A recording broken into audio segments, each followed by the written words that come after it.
Hi friends, welcome back to our channel. ನಾನು ನಿಮ್ಮ ಅಶ್ವಿನಿ. ಎಲ್ಲರೂ ಹೇಗಿದ್ದೀರಾ? ನಾನಂತರೂ ಚೆನ್ನಾಗಿದ್ದೀನಿ. ಇವಾಗ ಪರವಾಗಿಲ್ಲ, ಆರಾಮಿದ್ದೀನಿ.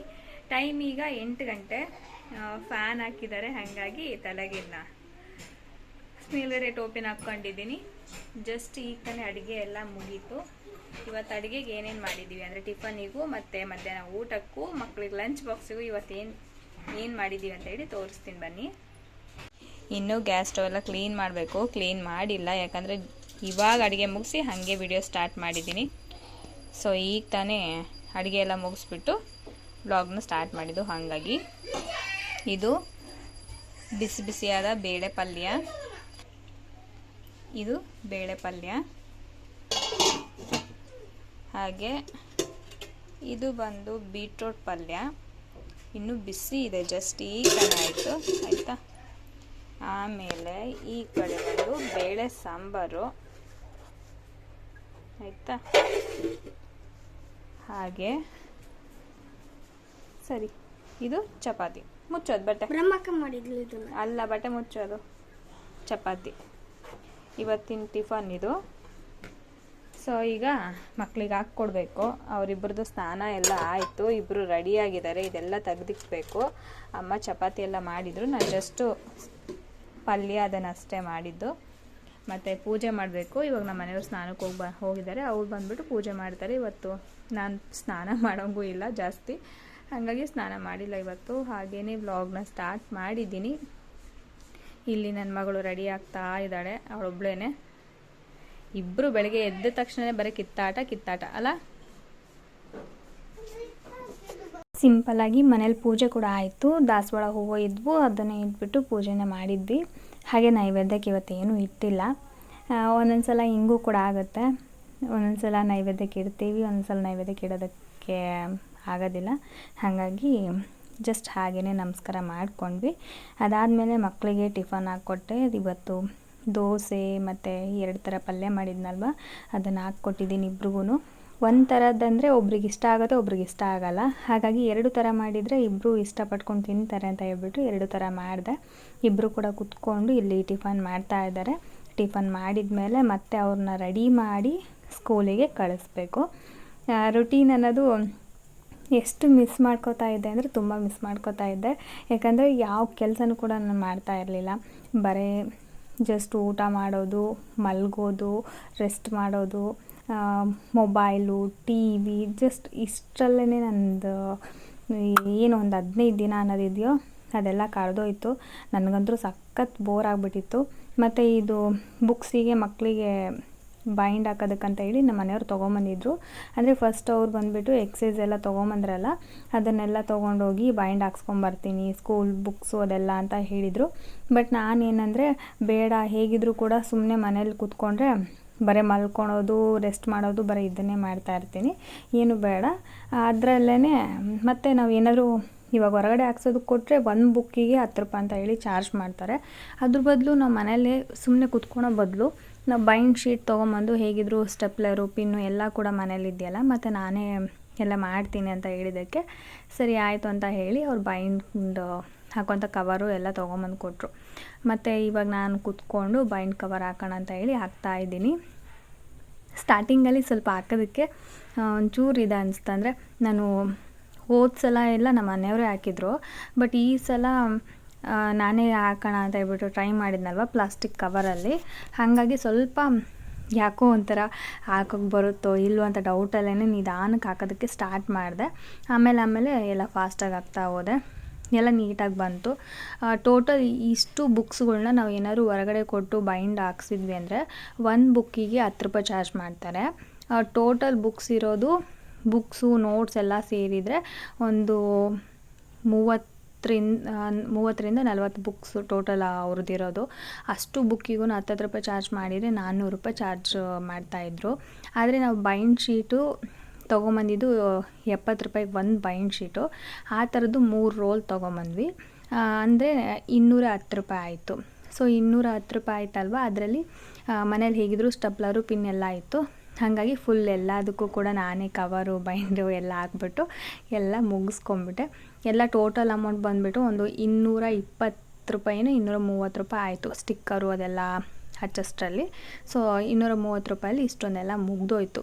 ಅದೇ ನಾವು ಹೊರಗಡೆ ಕೊಟ್ಟಿದ್ವಿ ಅಂದರೆ ಇದಕ್ಕೂ ಒಂದು ಸ್ವಲ್ಪ ಒಂದು 100-150 ರೂಪಾಯಿ ಎಕ್ಸ್ಟ್ರಾನೇ ಹೋಗ್ತಾಯಿತ್ತು. ಅದ್ರ ಬದಲು ಆರಾಮಾಗಿ ಕೂತ್ಕೊಂಡು ನಾನೇ ಮನೆಯಲ್ಲಿ ಈ ಥರ ಹಾಕ್ತೆ. ಒಂದು ಸ್ವಲ್ಪ ದುಡ್ಡು ಕೂಡ ಸೇವ್ ಆಯ್ತು ಬಿಡು ಅಂತ ಅನ್ನೋ ಥರ ಆಯಿತು.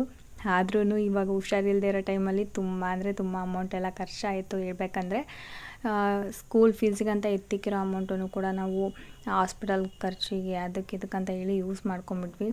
ತುಂಬ ಆ ಟೈಮ್ ಯಾವ ಶತ್ರುಗೂ ಕೂಡ ಬೇಡಪ್ಪ ಅನ್ನೋ ಥರ ಫೀಲ್ ಆಯಿತು. ಯಾಕಂದರೆ ಅಮೌಂಟ್ ಹೋಗಿದೆ ಅಂತ ಅಂದಲ್ಲ, ಅಮೌಂಟ್ ಹೋಗಿದೆ ಮತ್ತು ಹೆಲ್ತ್ ಕೂಡ ಹಾಗೆ ಇತ್ತು.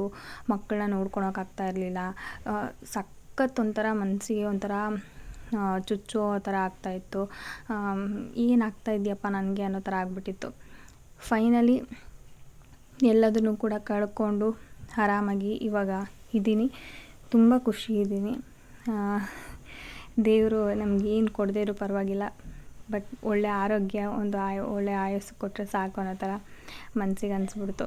ಯಾವ ದುಡ್ಡು ಯಾವ ಹಣ ಏನೂ ಬೇಡ, ನೆಮ್ಮದಿ, ಸ್ವಲ್ಪ ಆರೋಗ್ಯ, ಆಯುಷ್ಯ ಕೊಟ್ಟರೆ ಸಾಕಪ್ಪ ಅನ್ನೋ ಥರ ಆಯಿತು. ಅದೇ ಹೇಳ್ತೀವಲ್ವ, ನಮಗೆ ಕಷ್ಟ ಬಂದಾಗ, ನಮಗೆ ತೊಂದರೆ ಆದಾಗಲೇ ಅದ್ರ ಬೆಲೆ ಏನಾದ್ರು ಅನ್ನೋದು ನಮ್ಗೆ ಗೊತ್ತಾಗುತ್ತೆ. ಸೊ ಅದೇ ನನಗೆ ರಿಯಲೈಸ್ ಆಯಿತು. ಫಸ್ಟು ನಮ್ಮ ಆರೋಗ್ಯ ಮುಖ್ಯ. ಆರೋಗ್ಯ ಬಿಟ್ಟರೆ ನಮಗೇನೂ ಅಲ್ಲ. ಸೊ ಆರೋಗ್ಯ ನಾವು ಚೆನ್ನಾಗಿ ನೋಡ್ಕೋಬೇಕನ್ನೋದು ಅರಿವಾಯಿತು. ಹಾಗೆ ದೇವರ ಒಂದು ಅನುಗ್ರಹನೂ ಕೂಡ ಇರಬೇಕಲ್ವ. ಇವಾಗ ಡಾಕ್ಟರ್ಸ್ ಕೂಡ ನೋಡ್ತಾರೆ, ಎಲ್ಲ ಮಾಡ್ತಾರೆ. ಹಾಗೆ ದೇವರ ಅನುಗ್ರಹನೂ ಕೂಡ ನಮ್ಮ ಮೇಲೆ ಇರಬೇಕು. ಸೊ ಅದು ಎಲ್ಲ ಪ್ರತಿಯೊಂದು ಕೂಡ ತಿಳ್ಕೊಂಬಿಟ್ಟೆ ಈ ಒಂದು 15 ದಿನದಲ್ಲಿ. ಜೀವನ ಎಲ್ಲ ಫುಲ್ ಕಣ್ಮುಂದೆ ಬಂದು ಹೋಯಿತು ಅನ್ನೋ ಥರ ಆಯಿತು. ಸೊ ಅಷ್ಟು ತಿಳ್ಕೊಂಡಿದ್ದೀನಿ. ಅಂದರೆ ನಮ್ಗೆ ಕಷ್ಟ ಬಂದಾಗಲೇ ಅಲ್ವಾ ನಮ್ಗೆ ಯಾವುದೇ ವಿಷಯ ಆಗಲಿ ನಮ್ಗೆ ಗೊತ್ತಾಗೋದು, ಅದ್ರ ವ್ಯಾಲ್ಯೂ ಏನಂತ ಗೊತ್ತಾಗೋದು. ಸೊ ಅದೇ ಥರ ಎಲ್ಲ ಗೊತ್ತಾಯಿತು. ಫೈನಲಾಗಿ ಇವಾಗ ಬುಕ್ಸ್ನೆಲ್ಲ ಆಲ್ಮೋಸ್ಟ್ ಕಂಪ್ಲೀಟ್ ಮಾಡಿದ್ದೀನಿ. ಇನ್ನೂ ಒಂದು ಸ್ವಲ್ಪ ಬುಕ್ಸ್ ಎಲ್ಲ ಇದ್ವು, ಅದನ್ನು ಕೂಡ ಹಾಕೋಣ ಅಂತ ಹೇಳ್ಬಿಟ್ಟು ನಿಧಾನಕ್ಕೆ ಹಾಕ್ತಾಯಿದ್ದೀನಿ. ಆದರೆ ಸ್ವಲ್ಪ ಫಾಸ್ಟಾಗಿ ಆಗ್ತಾಯಿಲ್ಲ, ನಾನು ಹೇಳಬೇಕಂದ್ರೆ ಸ್ಲೋ ಆಗಿ ಆಗ್ತಾಯಿದ್ದೀನಿ. ಮತ್ತು ಅದು ಏನಾದ್ರು ಸ್ವಲ್ಪ ಹೆಚ್ಚು ಕಡಿಮೆ ಆಗಿ ಕಟ್ ಆಗಿಬಿಟ್ರೆ ಹೆಂಗೆ ಅನ್ನೋದೊಂದು. ಆಮೇಲೆ ಸ್ವಲ್ಪ ಆ ಟೈಮಲ್ಲಿ ನಾನು ಇವಾಗೇನು ಬೈಂಡಿಂಗ್ ಆಗ್ತಾಯಿದ್ನೋ ಸ್ವಲ್ಪ ಹಾಗೆ ಏನೋ ಒಂದು ರೀತಿ ನಿಶಕ್ತಿ ಆಗೋ ಥರ ಇತ್ತು. ಹಾಗಾಗಿ ಸ್ವಲ್ಪ ನಿಧಾನಕ್ಕೆ ಎಲ್ಲದನ್ನು ಕೂಡ ಹಾಕ್ಕೊಂಡು ಹೋಗ್ತಾಯಿದ್ದೀನಿ. ಹಾಗೆ ಒಬ್ಬರಿಗೆ ತುಂಬ ಥ್ಯಾಂಕ್ಸ್ ಹೇಳಬೇಕು. ಅವ್ರ ಹೆಸ್ರು ಏನಂತ ಗೊತ್ತಿಲ್ಲ. ಅವರು ನನಗೆ ಅಮೌಂಟನ್ನು ಆ್ಯಡ್ ಮಾಡಿದ್ದಾರೆ. ಎಲ್ರಿಗೂ ಅಮೌಂಟ್ ಆ್ಯಡ್ ಮಾಡಿರೋ ಅವ್ರ ಹೆಸರು ನನಗೆ ನೋಡಿಲ್ಲ. ನೆಕ್ಸ್ಟ್ ವೀಡಿಯೋದಲ್ಲಿ ನಾನು ನಿಮ್ಮ ಜೊತೆ ಶೇರ್ ಮಾಡ್ಕೋತೀನಿ. ಅವ್ರಿಗೆ ತುಂಬ ತುಂಬ ಥ್ಯಾಂಕ್ಸ್. ನನಗೆ ಹುಷಾರಿಲ್ಲ ಅಂತ ಗೊತ್ತಾದ ಮೇಲೆ ಅವ್ರ ಕಾಮೆಂಟ್ಸಲ್ಲಿ ನಮ್ಗೆ ಅಮೌಂಟ್ ಕಳಿಸೋದಕ್ಕಾಗುತ್ತೆ. ಒಂದು 50 ರೂಪೀಸಿಂದನೂ ಕೂಡ ನಮ್ಗೆ ಅಮೌಂಟ್ ಕಳಿಸ್ಬೋದು. ಅವರು ಕೂಡ ನಮ್ಗೆ ಅಮೌಂಟ್ ಕಳಿಸಿದ್ರು. ಸೊ ತುಂಬ ಥ್ಯಾಂಕ್ಸು ನಿಮಗೆ. ಈ ಅಮೌಂಟ್ ನಮ್ಗೆ ತುಂಬ ಯೂಸ್ಫುಲ್ ಆಯಿತು. ನಿಜವಾಗ್ಲೂ ನಮಗೆ ಮನೆಯವ್ರಿಗಿಂತ ಅಥವಾ ನಮ್ಮ ಸಂಬಂಧಿಕರು ಏನಿದ್ದಾರೋ ಅವ್ರಿಗಿಂತನೂ ಕೂಡ ಹೊರಗಿನವರೇ ನಮ್ಗೆ ಜಾಸ್ತಿ ಆಗಿದ್ದಾರೆ. ಸೊ ಆಗ್ತಾಯಿದ್ದಾರೆ. ಎಲ್ರಿಗೂ ಕೂಡ ತುಂಬ ಥ್ಯಾಂಕ್ಸ್ ಎಲ್ರಿಗೂ. ಹಾಗೆ ಪ್ರತಿಯೊಬ್ಬರು ಕೂಡ ನನಗೇನು ಬೇಗ ಕ್ಯೂರ್ ಆಗಬೇಕಂತ ಹೇಳಿ ಎಲ್ಲ ನನಗೆ ಏನಿದು ಮಾಡಿದ್ರು ಅವ್ರಿಗೆಲ್ರಿಗೂ ಕೂಡ ತುಂಬ ಥ್ಯಾಂಕ್ಸ್. ಸ್ಪೆಷಲಿ ವಾರಿಜ ಅಕ್ಕನಿಗೆ ತುಂಬ ಥ್ಯಾಂಕ್ಸ್. ಈಗಲೂ ಕೂಡ ಅವರು ಕಾಮೆಂಟ್ಸ್ ಮಾಡ್ತಿರ್ತಾರೆ ಮತ್ತು ಮೆಸೇಜೆಲ್ಲ ಮಾಡ್ತಿರ್ತಾರೆ, ಕೇಳ್ತಿರ್ತಾರೆ, ಅಶು ಹೇಗಿದೆಯಾ, ಆರಾಮಿದೆಯಾ ಅಂತೆಲ್ಲ ಕೇಳ್ತಿರ್ತಾರೆ. ತುಂಬ ಥ್ಯಾಂಕ್ಸ್ ವಾರಿಜ ಅಕ್ಕ, ತುಂಬಾ ಥ್ಯಾಂಕ್ಸ್. ಎಷ್ಟು ಥ್ಯಾಂಕ್ಸ್ ಹೇಳಿದ್ರು ಸಾಲದು. ಹಾಗೆ ಹೊಸದಾಗಿ ಏನಾದರೂ ಚಾನಲ್ನ ನೋಡ್ತಾ ಇದ್ದರೆ ಪ್ಲೀಸ್ ಸಬ್ಸ್ಕ್ರೈಬ್ ಮಾಡ್ಕೊಂಡು ನೋಡಿ. ಹಾಗೆ ನಿಮಗೆ ಈ ವಿಡಿಯೋ ಇಷ್ಟ ಆದರೆ ಒಂದು ಲೈಕ್ ಮಾಡಿ. ಹಾಗೆ ನೆಕ್ಸ್ಟು ಇನ್ನೂ ಕೂಡ ವೀಡಿಯೋಸ್ ಎಲ್ಲ ಇದ್ದಾವೆ, ಅದನ್ನು ಕೂಡ ನಾನು ಶೇರ್ ಮಾಡ್ಕೊತಾ ಹೋಗ್ತೀನಿ. ಡೈಲಿ ವೀಡಿಯೋಸ್ನ ಹಾಕೋದಕ್ಕೆ ಟ್ರೈ ಮಾಡ್ತೀನಿ. ಯಾವುದೇ ಕಾರಣಕ್ಕೂ ಗ್ಯಾಪ್ ಕೊಡೋದು ಬೇಡ ಅಂತಲೂ ಕೂಡ ನಾನು ಡಿಸೈಡ್ ಮಾಡಿದ್ದೀನಿ. ಯಾಕಂದರೆ ತುಂಬ ಗ್ಯಾಪ್ಸ್ ಆದವು. 3 ಡೇಸ್ಗೊಂದ್ಸಲ, 1 ವೀಕ್ ಒಂದ್ಸಲ ಆ ಥರ ವೀಡಿಯೋಸ್ ಹಾಕೋದಕ್ಕೆ ಇದು ಮಾಡ್ತಾ ಹೋದೆ. ಬಟ್ ಇನ್ಮೇಲೆ ಕಂಟಿನ್ಯೂ ಆಗಿ ವೀಡಿಯೋಸ್ ಹಾಕ್ತೀನಿ. ತುಂಬ ಜನ ಹೇಳ್ತಾ ಇದ್ರಕ್ಕ ವೀಡಿಯೋಸ್ ಮಿಸ್ ಮಾಡ್ಕೋತಾ ಇದ್ವಿ, ವೀಡಿಯೋಸ್ ಹಾಕಿ ಅಂತ ಕೂಡ ಹೇಳಿದ್ರಿ. ನಿಮ್ಮ ಪ್ರೀತಿಗೆ ತುಂಬ ಧನ್ಯವಾದ. ಡೈಲಿ ವೀಡಿಯೋಸ್ನ ಹಾಕ್ತೀನಿ. ತುಂಬ ಗ್ಯಾಪ್ ಆಗೋಯ್ತಲ್ವ, ಸೊ ಹಾಗಾಗಿ ಏನು ಮಾತಾಡಬೇಕನ್ನೋದು ಕೂಡ ನನಗೆ ಗೊತ್ತಾಗ್ತಾ ಇಲ್ಲ. ಸ್ವಲ್ಪ ಏನೋ ಏನು ಮಾತಾಡೋದು ಅಂತ ಸ್ವಲ್ಪ ಭಯ ಆಗ್ತಾಯಿತ್ತೆ. ಮತ್ತು ಇದೇನೆಂದರೆ ನಮ್ಮ ಮನೆಯವರು ಅಂಗಡೀಲಿ ಇದು ಒಂದು ಸಾಂಬಾರು ಪೌಡರ್ಗೇನೋ ಈ ಬಾಕ್ಸ್ ಫ್ರೀ ಅಂತ ಹೇಳಿದರು. ಸೊ ಅದನ್ನು ಅವರು ನಾನು ವಿಡಿಯೋ ಮಾಡಿ ತೋರಿಸಿದ್ರು, ಈ ಥರ ಇದೆ ನೋಡು ಬಾಕ್ಸು ಚೆನ್ನಾಗಿದೆಯಲ್ವಾ ಅಂತ ಹೇಳಿ ತೋರಿಸಿದ್ರು. ಸೊ ಅದನ್ನೇ ನಾನು ನಿಮ್ಮ ಜೊತೆ ಆ್ಯಡ್ ಮಾಡಿದ್ದೀನಿ, ಚಿಕ್ಕ ಚಿಕ್ಕ ವಿಡಿಯೋ ಕ್ಲಿಪ್ಪಿಂಗ್ಸ್ ಎಲ್ಲ ಇದರಲ್ಲಿ ಆ್ಯಡ್ ಮಾಡಿದ್ದೀನಿ. ಯಾರು ಏನು ಅಂದ್ಕೊಳಕ್ಕೆ ಹೋಗ್ಬೇಡಿ ಆಯಿತಾ. ಆದರೆ ಬಾಕ್ಸ್ ಮಾತ್ರ ಸಖತ್ತಾಗಿದೆ, ಕ್ಯೂಟಾಗಿದೆ. ಮಕ್ಳಿಗೆ ಲಂಚ್ ಬಾಕ್ಸ್ ಕೊಟ್ಟು ಕಳ್ಸೋದಕ್ಕೆ. ಆದರೆ ಪ್ಲಾಸ್ಟಿಕಲ್ಲಿ ಕೊಡಬಾರ್ದು ಅಂತ ಹೇಳ್ತಾರಲ್ವ, ಹಾಗಾಗಿ ನಾನು ಬೇಡ ಅಂತ ಹೇಳ್ಬಿಟ್ಟು ನಾನು ಕೂಡ ಸುಮ್ಮನಾದೆ. ಅದಾದಮೇಲೆ ಇದು ನಮ್ಮ ಮನೆಯವ್ರ ಅಂಗಡಿ ಇದೆಯಲ್ಲ, ಸೊ ಅಂಗಡಿ ಪಕ್ಕದಲ್ಲೇ ಒಂದು ಶಾಪ್ ಓಪನ್ ಆಗಿದೆ ಆಯಿತಾ. ಸೊ ಅದು ಬಂದುಬಿಟ್ಟು ಇವಾಗ ರೀಸೆಂಟಾಗಿ ಓಪನ್ ಆಗಿರೋಂಥ ಶಾಪು. ಆ ಸರೌಂಡಿಂಗಲ್ಲೇ ಏನಂದರೆ ಎಲ್ಲ ರೀತಿ ಐಟಮ್ಸ್ ಎಲ್ಲ ಇದೆ. ಅಂದರೆ ಮೇಕಪ್ ಐಟಮಿಂದ ಹಿಡಿದು ಬ್ರಷು, ಆಮೇಲೆ ಕ್ಲಿಪ್ಸು ಮತ್ತು ಪ್ರತಿಯೊಂದು ಐಟಮ್ಸ್ ಎಲ್ಲ ಇದ್ದಾವೆ. ಎಲ್ಲ ಕೂಡ ಇನ್ನೂ ಅವರು ಈಗ ಜಸ್ಟ್ ಓಪನ್ ಆಗಿದೆ, ಹಾಗಾಗಿ ಎಲ್ಲ ಸೆಟ್ ಮಾಡ್ಕೋತಾ ಇದ್ದಾರೆ, ಅದೆಲ್ಲ ಜೋಡಿಸ್ಕೊತಾ ಇದ್ದರು. ಹಾಗೆ ನಮ್ಮ ಮನೆಯವರು ಅದನ್ನು ವೀಡಿಯೋ ಮಾಡ್ಕೊಂಡು ಬಂದಿದ್ದಾರೆ. ಅಂದರೆ ಅಕ್ಕಪಕ್ಕದ ಅಂಗಡಿ ಅಲ್ವಾ, ಸೊ ಪರಿಚಯ ಇರೋರು.